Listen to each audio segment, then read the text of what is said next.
Good morning दोस्तों। आज सबसे पहले स्टार्ट करेंगे भूगोल। क्या करेंगे? भूगोल। तो देखो, भूगोल को हमको 3 भागों में पढ़ना है। कितने भागों में? 3 भागों में। हाँ, इधर ध्यान दीजिए, इधर। हाँ, आप ही लोगों को बोल रहा हूँ, यूट्यूब वाले। हाँ, इधर देखो। सबसे पहले पढ़ना है हमको वर्ल्ड जियोग्राफी। क्या पढ़ना है सबसे पहले? वर्ल्ड। दूसरा पढ़ेंगे हम लोग इंडियन जियोग्राफी। Indian geography. तीसरा चीज पढ़ेंगे हम लोग छत्तीसगढ़ जियोग्राफी। CG geography. तो देखो, भूगोल ऐसा नहीं छोटा है, बहुत सारा है। तो देखो, सबसे पहले भूगोल में एक ही चीज नहीं आता, जियोग्राफी। जियोग्राफी सबसे पहले पढ़ेंगे हम लोग पहला पोर्शन। देखो, सबसे पहले पढ़ेंगे एस्ट्रोनॉमी। एस्ट्रोनॉमी। एक होता है एस्ट्रोलॉजी। एस्ट्रोलॉजी। दूसरा उसके बाद पढ़ेंगे हम लोग जियोलॉजी। देखो, जियोग्राफी अलग चीज है, जियोलॉजी सब इसी का भाग है, जियोलॉजी। तीसरा पढ़ेंगे हम लोग टोपोग्राफी।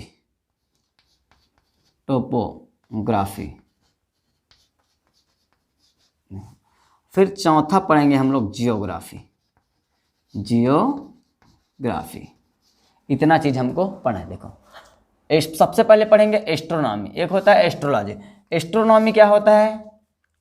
जिसमें ब्रह्मांड कैसे बना, हमारे ब्रह्मांड की उत्पत्ति कैसे हुआ, हमारे जो ग्रह का निर्माण कैसे हुआ, तारा कैसे बने, सूर्य का निर्माण कैसे हुआ, आपका ग्रह कैसे बना, हमारा पृथ्वी कैसे बना, ये आकाश में जो जितना भी देखते हो, तारे, चांद, ये सब क्या चीज़ है, इसके बारे में टोटल पढ़ेंगे कि आखिर निर्माण कैसे हुआ, किसको तारे बोलते हैं, किसको ग्रह बोलते हैं, कैसे वो अपना प्रकाश देता है, कैसे उसमें ताप निकलता है, सब चीज़ें अलग अलग, इसके बारे में धीरे धीरे अध्ययन करेंगे। तो देखो, संपूर्ण ब्रह्मांड के बारे में जानकारी लेना है। संपूर्ण ब्रह्मांड के बारे में अगर आपको पढ़ना है, किसके अंतर्गत आता है ये? एस्ट्रोनॉमी के अंदर। किसके? जिसको बोलते हैं खगोल शास्त्र। खगोल विज्ञान। इसमें पूरा पता है कैसे सूर्य कैसे पृथ्वी रोटेट करता है, चंद्रमा कैसे रोटेट करता है, कैसे चक्कर लगाता है, कैसे दिन और रात होते हैं, कैसे चंद्र को ग्रहण लगता है, कैसे सूर्य को ग्रहण लगता है, इसके बारे में आपको संपूर्ण जानकारी बताए। तो धीरे धीरे पढ़ेंगे। किसके अंदर पढ़ेंगे? पूरा एस्ट्रोनॉमी के अंदर। देखो, एस्ट्रोनॉमी के अंदर संपूर्ण ब्रह्मांड आता है। अब ऐसा नहीं कि ब्रह्मांड में बहुत सारे, इसमें तारे भी आएंगे, इसमें बहुत सारा। एक होता है एस्ट्रोलॉजी। क्या होता है? एस्ट्रोलॉजी, जिसमें होता है ज्योतिषी विज्ञान बोलते हैं। ज्योतिषी विज्ञान या ज्योतिषी शास्त्र। देखो, इसके अंदर ज्योतिष शास्त्र में क्या कहा जाता है कि आप घर बनाते हो या किसी महल बनाते हो तो आपका डायरेक्शन किस तरफ होना चाहिए, आपकी सीढ़ी कहाँ होना चाहिए, कहाँ पर दरवाज़ा रखेंगे तो शुभ माना जाता है, कहाँ पर घड़ी की होना चाहिए, किस तरह आपको क्या पालना चाहिए, आपको क्या पालने से क्या शुभ होगा, आप कौन से कलर कपड़ा पहनना है, कौन से दिन में कौन से, ये सब किसके अंतर्गत आता है? ज्योतिष शास्त्र। लेकिन हम इसको मानते नहीं। देखो, जो होगा तो होगा, ऐसे बोलते नहीं। तो ज्योतिष शास्त्र अलग चीज़ है। इसमें कुछ मान्यता है कि शनि का ग्रहण लग जाएगा, शनि का आपको प्रकोप हो जाएगा तो आप ये हो जाएंगे, शुक्र का ये लग गया, मंगल ग्रह अच्छा नहीं है आपका, ताबीज़ पहनते हो उससे असले क्या क्या आता है, उसका बहुत सारा ताबीज़ आता है, शनि के लिए, दूसरा के लिए अलग अलग। आपको कई ज्योतिष शास्त्र में ऐसा पता है किसी की शादी जल्दी नहीं हो पाता, किसी की शादी जल्दी हो जाता है, वो लव मैरिज कर लेता है, कोई अलग अलग। तो देखो, इसके अंदर ज्योतिष शास्त्र के लिए अलग चीज़ मान्यता है। हम लोग सबसे पहले पढ़ेंगे ब्रह्मांड के बारे में। दूसरा जियोलॉजी। जब ब्रह्मांड के बारे में पढ़ लेंगे तो दूसरा आएंगे पृथ्वी के अंदर। किसके अंदर? ये पृथ्वी। तो पृथ्वी के अंदर खखोल के देखेंगे, अंदर उसको अंदर में देखेंगे जियो यानी भू विज्ञान। जियो मतलब क्या है, मिट्टी।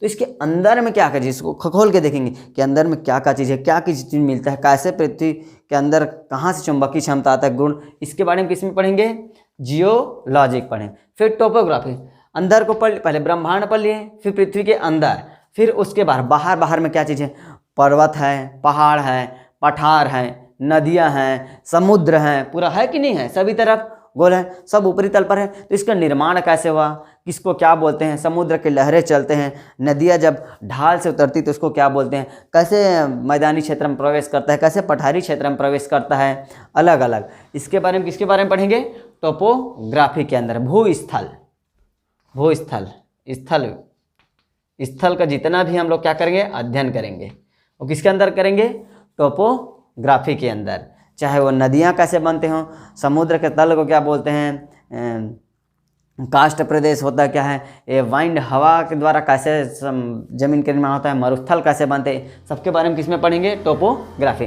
तीसरा होगा, उसके बाद आएंगे जियोग्राफी, किसके अंदर, जियोग्राफी। इसमें जियोग्राफी में पढ़ेंगे हम इंडियन के बारे में कि कहाँ का मैदानी क्षेत्र कैसा है, कहाँ का जंगली क्षेत्र कैसा है, कहाँ का पठार कैसा है, कहाँ का नदी क्षेत्र कैसा है, कहाँ कौन सा जानवर पाया जाता है, कहाँ कौन सा वनस्पति पाया जाता है, किस क्षेत्र को उष्णकटिबंधीय बोलते हैं, किस क्षेत्र को शीतोष्ण बोलते हैं, किस क्षेत्र को उष्णी क्षेत्र बोलते हैं, कहाँ पर ज़्यादा वर्षा ज़्यादा होगा, कहाँ पर वर्षा कम होगा, कौन सा ज़मीन क्या है, इसके बारे में हम कहाँ पढ़ेंगे, जियोग्राफी। तो सबसे पहले स्टार्ट करते हैं हम लोग एस्ट्रोनॉमी के अंदर।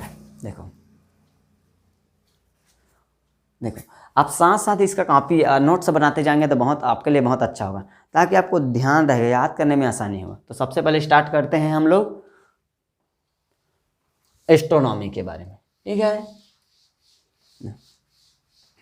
अब कुछ कुछ ऐसा तो नहीं है, लाइव क्लास तो नहीं है, लाइव क्लास भी स्टार्ट करेंगे धीरे से, तो इसमें आपको क्वेश्चन भी आपको पूछोगे तो हम लोग बताएंगे। तो सबसे पहले एस्ट्रोनॉमी, एस्ट्रोनॉमी, ये क्या होता है, एस्ट्रोलॉजी, इसको बोलते हैं खगोल शास्त्र, खगोल विज्ञान, खगोल विज्ञान या खगोल शास्त्र। देखो इसमें क्या पढ़ना है, ब्रह्मांड के बारे में, ब्रह्मांड का निर्माण कैसे हुआ, ब्रह्मांड, ब्रह्मांड का निर्माण कैसे बना, ब्रह्मांड क्या होता है, ब्रह्मांड देखियो, ब्रह्मांड, ब्रह्मांड, ब्रह्मांड देखियो, देखो सब देखो, देखो जितना भी हम पृथ्वी में खड़ा होकर बाहरी जो देखते हैं नाइट में, जितना तारे दिखते हैं, कुछ कुछ अलग तारे, कुछ बोलते हैं तारा टूटते हुए आ रहे हैं, क्या होता है सब बताएंगे, तारा कैसे टूटता है, क्या है तारा बोलते हैं तारा टूटते तो मन्नत मांगो, हे भगवान मुझे पास करा देना, हे भगवान मेरी अच्छी शादी करा देना, अच्छी लड़की मिले, कोई बोलते हैं मेरा अच्छा बिजनेस सेट करा दो, जब तार कोई भगवान विश पूरा नहीं करता, वो सब मेहनत के ऊपर डिपेंड करता है। तो देखो ब्रह्मांड का निर्माण कैसे हुआ, क्या क्या आते हैं ब्रह्मांड में, इसके बारे में हम लोग पढ़ेंगे। तो देखो ब्रह्मांड में आप जितना भी समस्त देखते हो, आकाशीय पिंड, आकाशीय, समस्त आकाशीय पिंड, समस्त आकाशीय पिंड, जितना भी आप आकाश में देखते हो, चाहे वो तारा हो, ग्रह हो, नक्षत्र हो, उल्का पिंड हो गया, धूमकेतु हो गया, पुच्छर तारे, सबको मिलाकर ही एक साथ बोला जाता है ब्रह्मांड। क्या बोला जाता है, ब्रह्मांड। मेन ये आता है इसमें तारा, सबसे पहले क्या आता है, तारा, सबसे पहले स्टार, स्टार जिसको क्या बोलते हैं, तारा। अब देखो ऐसे नहीं कि केवल ब्रह्मांड पढ़ना है, देखो ब्रह्मांड के अंदर रहता है, ब्रह्मांड हो गया संपूर्ण, ब्रह्मांड के अंदर रहता है सुपर क्लस्टर, सुपर क्लस्टर के अंदर क्लस्टर, क्लस्टर के अंदर गैलेक्सी, आकाशगंगा, आकाशगंगा के अंदर नक्षत्र, नक्षत्र के अंदर रहेगा तारामंडल, तारामंडल के अंदर रहेगा सूर्य, और सूर्य के जो पास रहेंगे उसको बोलते हैं सौरमंडल। तो सबसे पहले ये हो गया ब्रह्मांड, क्या हो गया, ब्रह्मांड, ब्रह्मांड के अंदर super cluster, super cluster, super cluster के अंदर क्लस्टर, क्लस्टर, क्लस्टर के अंदर मिलेगा आपको गैलेक्सी, गैलेक्सी, आकाशगंगा, आकाशगंगा, आकाशगंगा के अंदर मिलेगा आपको नक्षत्र, नक्षत्र। नक्षत्र के अंदर मिलेगा तारामंडल। तारामंडल, तारामंडल के अंदर मिलेगा आपको सौरमंडल। सौरमंडल, सौरमंडल के अंदर आपको मिलेगा ग्रह। ग्रह हो गया। कितने ग्रह होते हैं? 8 होते हैं, ना होते हैं? कमेंट करके बताइए कितने ग्रह होते हैं टोटल। पहले कितना था, अब इसको बाहर कर दिया गया, अभी वर्तमान में कितना है।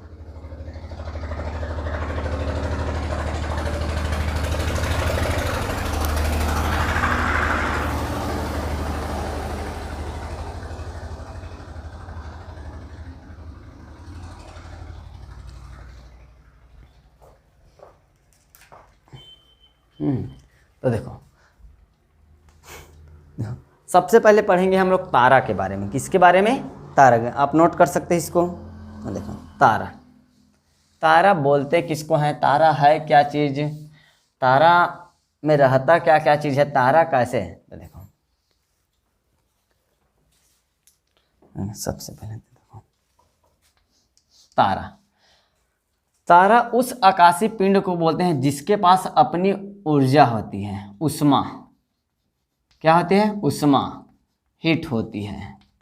दूसरा, स्वयं का क्या होता है? प्रकाश होता है, प्रकाश देता है, लाइट। क्या होता है? लाइट। उसी के बोलते हैं हम लोग तारा। तो क्या आप बता सकते हैं सूर्य तारा होगा कि नहीं होगा? तारा है कि नहीं, बता सकते हो? तारा, सूर्य एक प्रकार का भी क्या है? तारा है। क्या है? तारा है। हाँ बस, हाँ तो देखो सूर्य क्या है? एक प्रकार का तारा है। तारा अपने पास उष्मा होता है, हीट आता है, उससे ताप निकलता है। दूसरा, उसके बाद लाइट आती है, पृथ्वी पर आता है, हर जगह लाइट जाता है, ऐसा नहीं कि। तो देखो प्रकाश, तो खुद का क्या होना चाहिए? स्वयं का उष्मा होना चाहिए। दूसरा, स्वयं का क्या होना चाहिए? प्रकाश होना चाहिए। ये दो चीज़ क्या है? मायने। तभी उसको हम क्या बोलेंगे? तारा बोलेंगे। क्या बोलेंगे? तारा बोलेंगे। अब देखो आखिर तारा में रहता क्या है जो उतना प्रकाश देता है, उतना तापमान रहता है, इतना टेम्परेचर रहता है? तो देखो आखिर बनता कैसे है तारा? ये भी तो बना होगा ना प्रारंभ में। ऐसे हम लोग बचपन हैं, छोटे छोटे करके बड़े होते गए, तो ये भी तो बना होगा किसी चीज़ से। तो देखो तारा बनता है वायु से। ये सर आप क्या बोल रहे हैं? वायु से कैसे बनेगा? हाँ, इससे बनता है वायु से, गैसों से बनता है तारा। किससे बनता है? गैस से। देखो ऐसे, तो देखो सबसे पहले गैस रहता है। गैस क्या रहता है? विरल रहता है। विरल, रेरर माध्यम। दूर दूर में गैस के अणु क्या रहते हैं? पड़े रहते हैं, बहुत ज़्यादा। तो इसको बोलते हैं विरल गैस का गोला। क्या बोलते हैं? विरल गैस का गोला। गोला विरल। किससे बनता है तारा? गैसों से मिलकर, गैसों का समूह से बनता है। देखो ये गैस का गोला है। अभी क्या होता है, जब एक गैस एकदम पास आने लगते हैं, किससे? एकदम पास पास आने लगते हैं, तब इसको बोलते हैं निहारिका। जब एक गैस क्या आ जाते हैं? बहुत पास पास आ जाते हैं, पूरा बहुत सारा गैस ये बन गया पास पास, सघन हो गया। क्या हो गया? सघन हो गया। तो इसको बोलते हैं निहारिका। निहारिका क्या बोलते हैं? जब गैस बहुत ज़्यादा पास आ गया तो निहारिका, या इंग्लिश में बोलते हैं नेबुला। क्या बोलते हैं? नेबुला। अब देखो बहुत दूर दूर में रहोगे, जब पास आ जाओगे तो पास में आओगे तो क्या होगा? गर्मी उत्पन्न होगा। क्या होगा? ताप, टेम्परेचर, उष्मा उत्पन्न होगा, गर्मी उत्पन्न होगा बहुत ज़्यादा। तो जब गैस बहुत ज़्यादा पास आ जाते हैं, देखो पहले विरल था, अलग अलग था, फिर पास में आगे सघन हो गए। क्या हो गए? सघन। इसकी घनत्व क्या हो गया? बढ़ गया, डेंसिटी बहुत ज़्यादा हो गया। तो देखो ये हो गया, इसको बोलते हैं निहारिका। क्या बोलते हैं? निहारिका, नेबुल। और जब कोई चीज़ बहुत पास पास आ जाता है, उसके अणु टकराने लगते हैं, तो उसमें हीट उत्पन्न होता है। क्या होता है? हीट, ताप उत्पन्न होता है, हीट उत्पन्न होता है। तो हीट उत्पन्न होने से क्या होता है? हीट उत्पन्न होता है तो आग लगता है। देखें कभी घर में जंगल में जाओगे तो बांस में रगड़ाहट पर जब घर्षण होता है, सघन आ जाता है घर्षण, और जब रगड़ते हैं उसमें जलन, आग उत्पन्न हो जाए, तो इसमें भी क्या पकड़ लेता है? आग पकड़ लेता है। आग पकड़ लेता है। तब इसको बोलते हैं, जब हीट और उष्मा आ जाता है, हीट और उष्मा आ जाता है, पहला, इसमें हीट आ जाता है और हीट, और दूसरा लाइट आ जाता है। अब देखो लाइट आएगा, सिलेंडर जलाते हो आप लोग भी तो देखो उसमें गैस रहता है, जलाते हो तो देखो जलाते हो जैसे तो उसमें हीट भी उत्पन्न होता है, जैसे आप लोग खाना बनाते हो उसमें से, दूसरा लाइट भी प्रकाशमान भी दिखता है कि नहीं। तो इसी प्रकार जब इसमें आग पकड़ लेता है, किसमें, निहारिका में, तब वो बन जाता है, हीट उत्पन्न होता है, दूसरा लाइट प्रकाश, तब इसको बोलते हैं हम लोग तारा। क्या बोलते हैं, तारा। तो दो चीज आ गए ना, एक ऊष्मा भी आ गया, स्वयं का प्रकाश भी आ गया, क्या आ गया, तारा। इसको बोलते हैं हम लोग तारा। अब देखो ये हो गया हीट। तो आखिर हीट और ऊष्मा किसके कारण आया, तो देखो जो हमारा सूर्य है, सूर्य भी कैसा है, एक तारा है। तो देखो सबसे पहले सूर्य में होता है, देखो सूर्य की बात बता रहा हूँ, सूर्य में देखो तो हीट और लाइट कहाँ से मिलता है उसको, हाइड्रोजन संलयित होकर बनाता है नाभिकीय संलयन, जिसको बोलते हैं न्यूक्लियर फ्यूजन ना, संलयन होकर क्या बनाता है, हीलियम बनाता है। हाइड्रोजन का संलयन किस में होता है, हीलियम में होता है, संलयन होता है नाभिकीय संलयन, नाभिकीय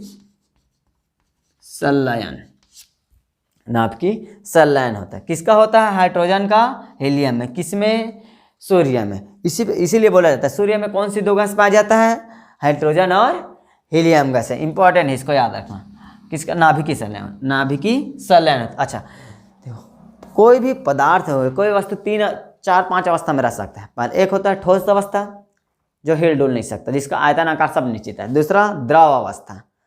तीसरा द्रव में क्या करते हैं, जिसका आकार आयतन तो निश्चित रहता है लेकिन आकार फिक्स नहीं रहे, कभी इधर डगर जाएगा, कभी इधर फिसल जाएगा, कभी उधर चला, एक गैस ना जिसका आकार फिक्स रहता है ना आयतन।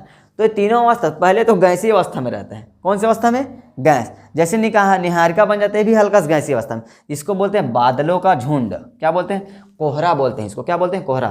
बादलों का झुंड, बादलों का कोहरा, बादलों का समूह कौन सा होता है, निहारिका। जब आग लग जाता है तब बन जाता है तारा। तो देखो सब सूर्य में किसका संलयन होता है, हाइड्रोजन का हीलियम में। क्या होता है, नाभिकीय संलयन।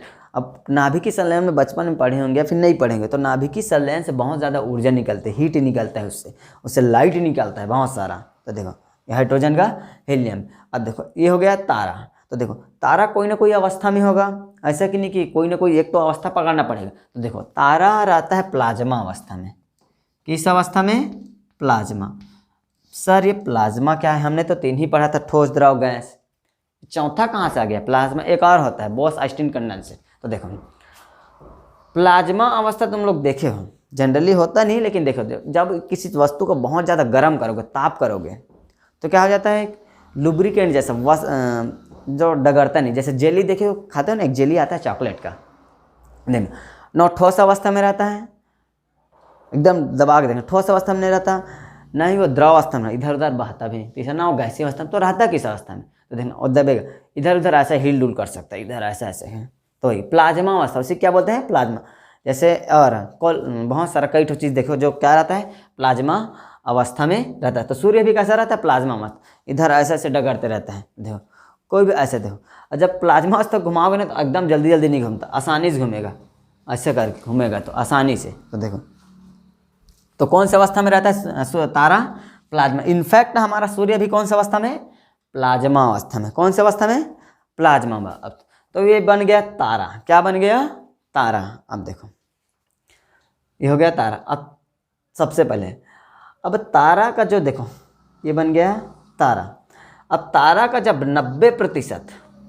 90% ऊर्जा, इतना 90% ऊर्जा क्या हो जाता है, समाप्त हो जाता है, समाप्त हो जाता है, तब इसको बोलते हैं लाल दानव। क्या बोलते हैं, लाल दानव। देखो लाल दानव, लाल दानव इंग्लिश में बोलते हैं रेड जॉइंट। क्या बोलते हैं, रेड जॉइंट। तो देखो जब देखो ऊर्जा खत्म हो गया तो क्या होता है, जब ये छोटा रहता है सेकंड, और धीरे धीरे क्या होने लगता है, फैलने लगता है। लाल दानव बनता है जब 90% ऊर्जा खत्म हो जाती है, तो इसका आकार क्या हो जाता है, बड़ा हो जाता है। क्या हो जाता है, आकार बड़ा हो जाता है। केवल कितना परसेंट बढ़ता है, 10 से 15% ही ऊर्जा बच पाता है, किसमें, लाल दानव। अब देखो इसके पास 2 कंडीशन है।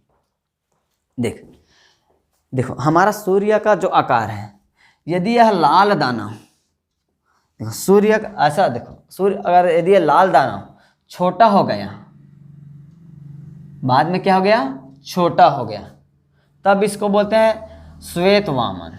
क्या बोलते हैं, श्वेत वामन। इंग्लिश में बोलते हैं वाइट ड्वार्फ। ड्वार्फ, वामन मतलब होता है बौना, ड्वार्फ मतलब बौना, तो इसको बोलते हैं श्वेत वामन। क्या बोलते हैं, श्वेत वामन। तो देखो जब ये लाल दाना छोटा हो जाता है, लगभग इसमें देखो 10% ऊर्जा बचा है, अब इसमें केवल कितना रहता है, 5%, लगभग 5% बन जाता है, तो उसको क्या बोलते हैं, श्वेत वामन। जो तारा होता है सबसे पहले बनेगा विरल गैस, जब सघन होगा तो निहारिका, निहारिका के बाद जब इसमें आग पकड़ लेगा और ऊर्जा आ जाएगा, हीट आ जाएगा उतना, तब तारा बन जाएगा। तारा का 90% भाग क्या हो जाएगा, खत्म हो जाएगा, तब बन जाता है लाल दाना, रेड जॉइंट। अब देखो इसके बाद दो कंडीशन, अब इसका आकार अगर छोटा हो गया तब क्या बन जाता है, श्वेत वामन, जिसको बोलते हैं वाइट ड्वार्फ। कितना % बच जाता है, 5%। तो देखो श्वेत वामन को और बोलते हैं जीवाश्म तारा। क्या बोलते हैं, जीवाश्म, फिसिल्स स्टार, फिसिल्स। अंतिम रूप से तारा यहीं पर चमकता है, कहाँ पर, श्वेत वामन पर। कहाँ पर, श्वेत वामन। और जब इसका पूरा ऊर्जा खत्म हो जाता है तब इसको बोलते हैं ब्लैक, काला वामन, ब्लैक ड्वार्फ, काला वामन। अब इधर जा क्या हो जाता है, बेचारा भगवान को प्यारे हो जाते हैं, ऊपर चले जाते हैं, ये भी क्या हो जाते हैं, मर जाते हैं अंतिम रूप से। तो देखो काला वामन में तारा नहीं चमकता, जब एक स्टार अंतिम अवस्था में जाता है तो सबसे लास्ट में कहाँ पर चमकता है, श्वेत वामन। पूछा भी जाता है क्वेश्चन कि तारा अंतिम रूप से किस अवस्था में लास्ट में चमकता है, तो कौन सी अवस्था में, श्वेत वामन। कौन सी अवस्था में, श्वेत वामन अवस्था में। अब देखो जब इसका आकार बड़ा हो गया, बड़ा हो जाएगा, क्या हो जाएगा, बड़ा, तब इसको बोलते हैं अभिनव तारा, अभिनव तारा। इंग्लिश में बोलते हैं सुपरनोवा। क्या बोलते हैं इसी को, सुपरनोवा। इसका आकार बड़ा हो जाता है तो क्या बोलते हैं इसको, सुपरनोवा।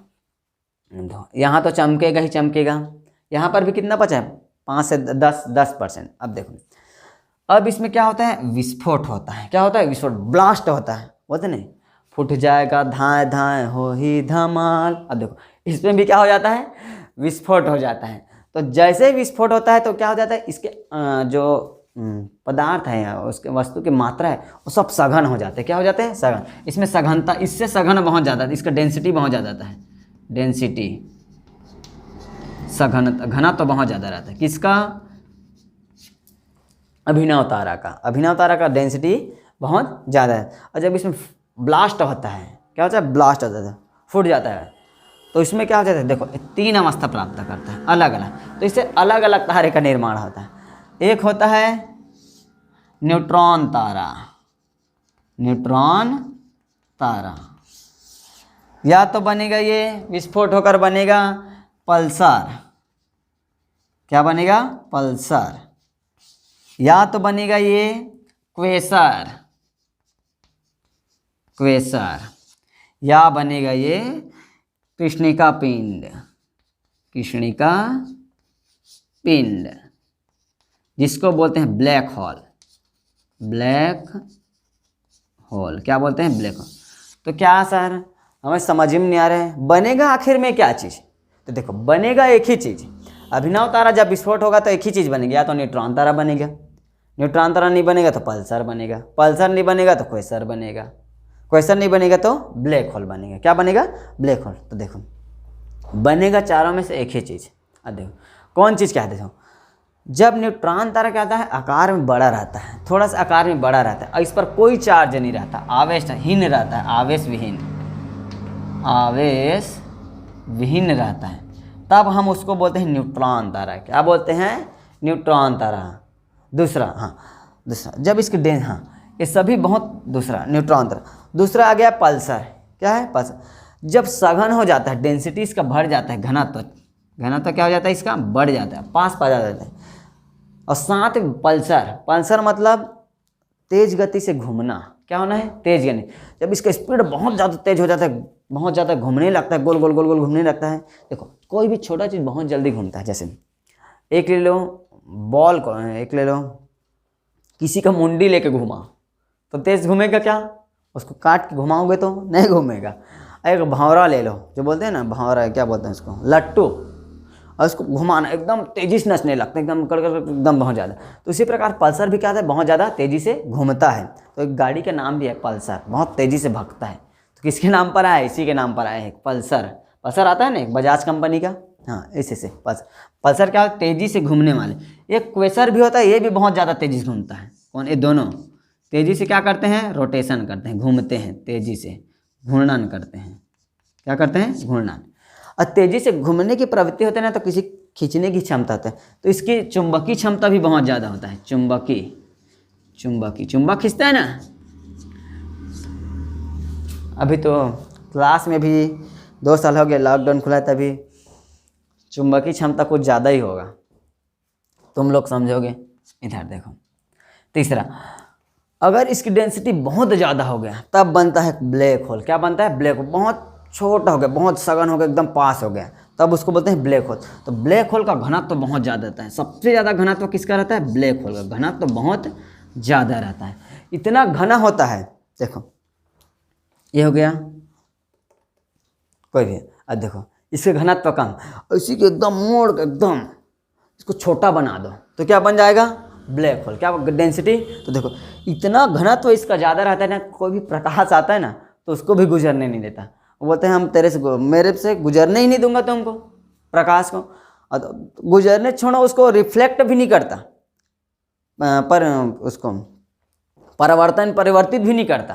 तो देखो जो प्रकाश पड़ता है ना, तो ना रिफ्लेक्ट करता है ना गुजरता है, तो इसलिए वो काला दिखता है। कैसे दिखता है, काला, इसलिए इसको बोलते हैं काला कृष्णिका पिंड, ब्लैक होल। तो देखो ये हो गया कृष्णिका पिंड। इसका घनत्व इतना ज़्यादा रहता है ना, अगर 1 चम्मच तुम इसका मिट्टी लोगे ना, 1 चम्मच इसमें से निकाल के लाओगे तो 10 हाथी के वजन के बराबर होगा। कितने हाथी के वजन, अब 1 चम्मच लाए और किसी के ऊपर फेंक दिए तो बेचारा दब के मर जाएगा। एक मिट्टी में, ब्लैक होल की मिट्टी में 10 हाथी के वजन, बेचारा उठ ही नहीं पाएगा, तुरंत मर जाएगा। होगा कि नहीं होगा।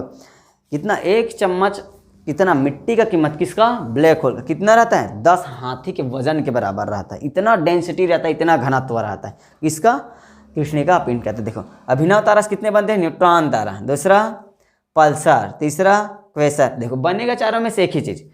ये दोनों क्या होते हैं, तेज गति से घूमने वाले तारा होते हैं। क्या होते हैं, देखो क्वेश्चन भी आता है, आकाश में घूमने वाले, अत्यधिक तेजी से घूमने वाले पिंडों को क्या बोलते हैं, तो क्या बोलते हैं, पल्सर या फिर क्वेसर। अत्यधिक तेजी गति से घूमने वाला तारा क्या कहलाता है, पल्सर तारा कहलाता है या फिर क्वेसर तारा कहलाता है। ब्लैक होल की घनत्व क्या रहता है, बहुत ज़्यादा रहता है।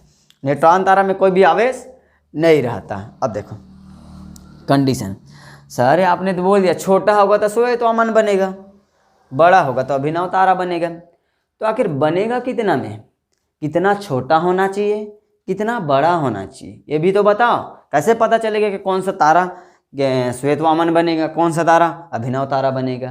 तो देखो इसके लिए एक भारतीय वैज्ञानिक थे, बहुत फिजिक्स है, एस्ट्रोलॉजिस्ट, जिसका नाम है चंद्रशेखर। क्या है, चंद्रशेखर। तो अभी पढ़ेंगे चंद्रशेखर वैज्ञानिक। तो इसने बताया था, अगर कोई तारा का द्रव्यमान, वजन, वेट, मास सूर्य के, यदि तारा का द्रव्यमान सूर्य के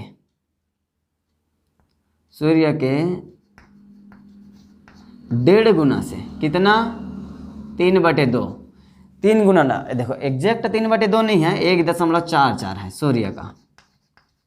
सूर्य कितना है, 1/4। 1.5 गुना वजन से अगर छोटा है तब बनेगा वो श्वेत वामन। अगर ये तारा का वजन, आकार,